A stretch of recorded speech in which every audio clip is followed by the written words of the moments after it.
Así es el juego de carnavales. La Asociación Cultural Aura y Huancayo, y siempre con el marco musical de los internacionales hace de Guayucacho. Aldair Guitarra, Franklin Municipal, Nancy Tigrias. Ahorita no puedo distinguir nada, todos tienen el mismo color blanco. Ya lo distinguí a mi madrina Amalia de la Cruz.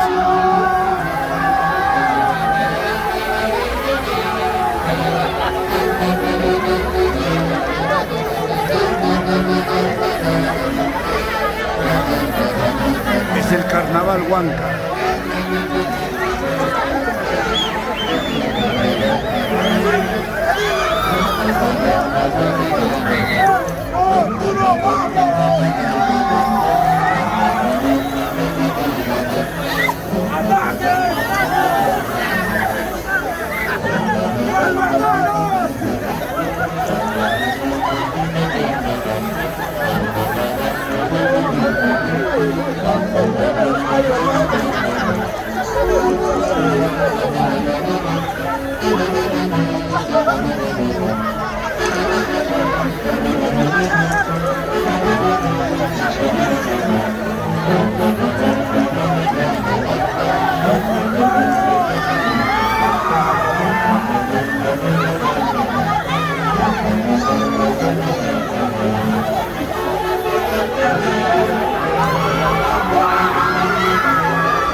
Es el famoso Carnaval Huanca, el Ño Carnavalón, versión 2023,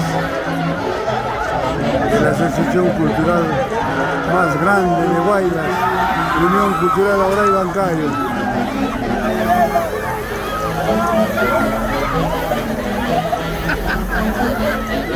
Pobre Jessica, pobre Jessica.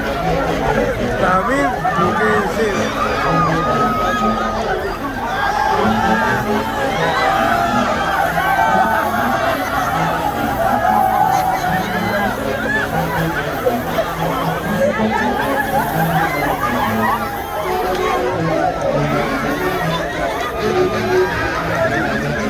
Y el vicepresidente haciendo de las suyas en el culto público que se ha dado cita aquí a Guayucacho.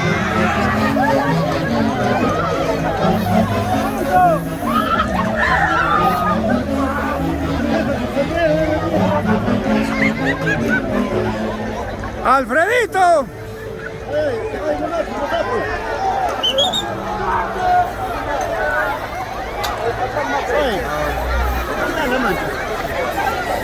¡Ay, nosotros, ay!